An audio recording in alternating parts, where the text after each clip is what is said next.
दोस्तों नमस्कार। मैं आपका दोस्त लोकेश कुमार शर्मा और आप देख रहे हैं हमारा यूट्यूब चैनल भारद्वाज केमिस्ट्री, जिसमें आज हम लोग शुरुआत करने वाले हैं आयोनिक बंध के संदर्भ में। देखिए, एक धातु से अधातु में इलेक्ट्रॉनों के स्थानांतरण से जो रासायनिक बंध बनता है उसे आयोनिक बॉन्ड बोला जाता है। देखिए, यहाँ हम उदाहरण की बात करें तो जब सोडियम धातु और क्लोरीन गैस मतलब क्लोरीन अधातु है, इनको एक दूसरे के पास लाया जाता है या केमिकल रिएक्शन करवाया जाता है तो वे तीव्र केमिकल रिएक्शन करते हैं, सोडियम क्लोराइड का फॉर्मेशन करते हैं। यहाँ हम केमिकल रिएक्शन की बात करें तो sodium plus Cl2 equals to NaCl।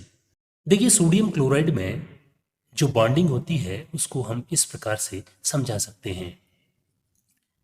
देखिए, सोडियम की परमाणु संख्या 11 होती है और इसका इलेक्ट्रॉनिक कॉन्फ़िगरेशन 281 होता है, यानी इसके वाह्यतम कोश में या आउटर मोस्ट सेल के अंदर एक इलेक्ट्रॉन होता है। यदि इससे ये इलेक्ट्रॉन निकाल लिया जाए तो शेष इसके पास में 10 इलेक्ट्रॉन बचे रह जाते हैं। इसी प्रकार से प्राप्त स्पीसीज एक धन आवेशित आयन होता है। इस प्रकार के धनावेश वाले आयन को धनायन या कैटायन बोला जाता है।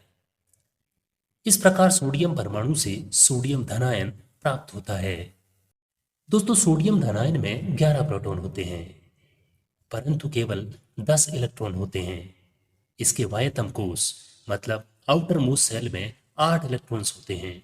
अतः सोडियम परमाणु ने एक इलेक्ट्रॉन डोनेट करके उत्कृष्ट गैस या हम कह सकते हैं नियोन जैसा इलेक्ट्रॉनिक कॉन्फ़िगरेशन प्राप्त कर लिया है। इसलिए अष्टक नियम के अनुसार सोडियम परमाणु सोडियम धनायन में परिवर्तित होकर स्थिरता मतलब स्टेबिलिटी प्राप्त कर सकता है। सोडियम परमाणु के आयनीकरण से सोडियम आयन प्राप्त करने के लिए लगभग 496 किलो जूल पर मोल एनर्जी की जरूरत होती है। यदि क्लोरीन परमाणु की बात करें तो इसमें परमाणु संख्या 17 और इलेक्ट्रॉनिक कॉन्फ़िगरेशन यदि देखें तो 287 होता है। ये सोडियम धातु से एक इलेक्ट्रॉन ग्रहण करके अपना अष्टक पूरा कर सकता है। अब दोनों सोडियम आयन और क्लोराइड आयन मिलकर आयनिक बॉन्ड बनाते हैं और ठोस हो जाते हैं। क्लोरीन परमाणु ने एक अतिरिक्त इलेक्ट्रॉन प्राप्त कर लिया है जो कि सोडियम ने डोनेट किया था। अतः ये ऋण आवेशित आयन बन गया है। ऐसे ऋण आवेशित आयन को ऋणायन या एनायन बोला जाता है।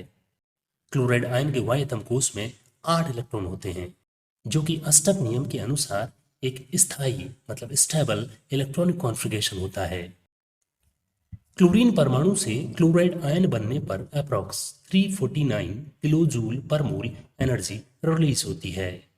देखिए, धनायन Na+ और ऋणायन Cl- विद्युत आवेश वाली स्पीसीज होती हैं। ये स्थिर वैद्युत बलों द्वारा जुड़ी रहती हैं। ये स्थिर वैद्युत बल जो धनायनों और ऋणायनों को आपस में आबंधित करते हैं आयनिक आबंध कहलाते हैं। इसे हम इस प्रकार से भी लिख सकते हैं Na+ plus Cl- equals to NaCl। दोस्तों, अब हम बात कर लेते हैं आयनिक यौगिकों के गुणधर्मों के संदर्भ में। देखिए, आयनिक यौगिक क्रिस्टल ये ठोस होते हैं। क्रिस्टल में आयन नियमित रूप से व्यवस्थित होते हैं। आयनिक यौगिक कठोर और भंगुर होते हैं। यहाँ गलनांक और क्वथनांक की बात करें तो आयनिक यौगिकों के उच्च गलनांक और उच्च ही क्वथनांक होते हैं क्योंकि आयनों के बीच में प्रबल स्थिर वैद्युत बलों की उपस्थिति होती है। विद्युत चालकता की बात करें तो आयनिक यौगिक गलित अवस्था और जलीय विलयन में विद्युत चालकता दिखाते हैं या प्रदर्शित करते हैं क्योंकि आयन एक स्थान से दूसरे स्थान पर गति कर सकते हैं। यहाँ यदि हम विलेयता की बात करें तो आयनिक यौगिक साधारणतया जल में विलय होते हैं परंतु कार्बनिक विलायकों जैसे ईथर, एल्कोहल, कार्बन टेट्राक्लोराइड मतलब CCl4 आदि में अभिलय होते हैं। दोस्तों, आशा करते हैं आपको ये लेक्चर पसंद आया होगा। यदि ऐसा है तो आप चैनल को सब्सक्राइब करें और वीडियो को लाइक करना कभी नहीं भूलें। Thanks for watching.